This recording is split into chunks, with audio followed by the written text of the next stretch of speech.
Very excited about the way the guys responded coming out of halftime.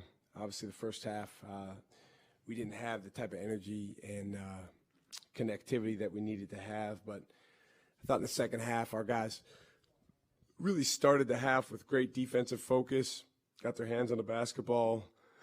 Daryl was really able to get going offensively, which was huge because it seemed like he had really been frustrated in the first half. And happy for Oso, the way that he played all game long. He's been great for us this season, and super excited for him to get his first double-double. Shaka, you switched up the starting lineup today. Like you mentioned, probably not the start you were looking for, but what went into the thinking with that? Just, an adjustment that we felt like was best for our team as a group. The group that started those first 7 games, for whatever reason, just statistically wasn't playing as well together. So made a slight adjustment, and Cam's really played well. I felt like he had played well when he was in with those other guys earlier this year. But like you said, we did not start the game great. We started the second half much better. I think this time of year, every team is searching for, okay, how do we put together a complete 40-minute effort? And obviously we're no different. We have a long way to go in terms of just understanding the maturity level it takes to be at our best for 40 minutes. But obviously with the schedule we have coming up, we're going to have to figure that out pretty quick. Daryl went on that 7-0 run to start the second half. As a veteran guy, do you have to challenge him at halftime, or does he take on that for himself?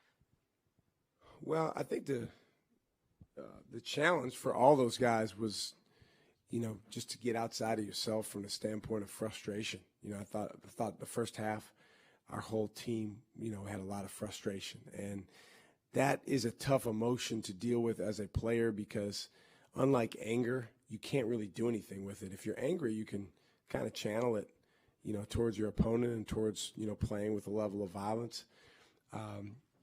But I thought our guys did a good job of turning the page, supporting each other, and again, coming out with good defensive energy in the second half. We talk about the starting lineup change. Cam was a lot more selective in terms of his shots, and also led the team in assists with 5. What do you just think about the poise in his first career start? Yeah, the only shot that he missed the whole game was like a 30-foot bomb that I don't think was so selective, but the other ones were great. I mean, it's interesting. He gets so excited, and he's got so much confidence. And, I told him in shoot-around, if you pass up a good shot, I'll take you out. So I guess he thought that was a good shot. But he's a good player. His future's bright. He's going to score a lot of points here at Marquette. I thought he played with good poise, made some really good decisions. And, for him to lead our team in assists was huge. When you put him into the lineup, it gives us another playmaking guy that can also shoot. So that's a real big benefit for us. Coach, earlier in the year you were talking also improving a lot throughout the practices. Tonight, 6 for 6, first career double-double. What'd you see out of his efforts tonight off the bench that really sparked 46 points from your bench also? Well, I thought, he all year long his mentality has been to raise our team's level when he comes in the game, and I thought he did that. He went and grabbed the ball at a great clip.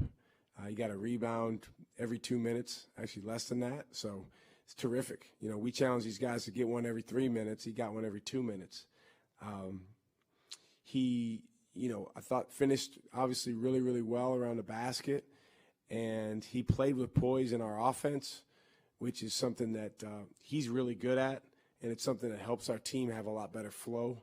And I thought that's part of why in the second half we scored a lot more points. Coming into this game on Saturday, your bench scored 35 of your points, and tonight they scored 46. Oso and Omax leading the way tonight with 14 and 11. So how impressed have you been with the energy that your bench brings, especially when sometimes the starters are not meshing as well as you would hope? Yeah, we need that because, it's not one of those teams where, you got 5 good players and then everyone else is just kind of also ran. We don't have that team. We've got 11 scholarship players that are available to play that can all help our team in different ways. And they all have strengths and weaknesses. They all have areas to grow.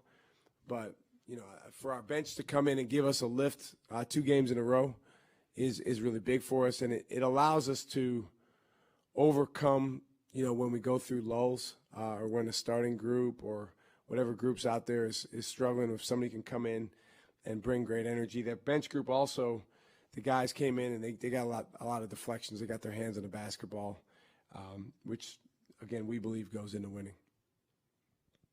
Greg didn't play in the second half. Was that an injury or something else?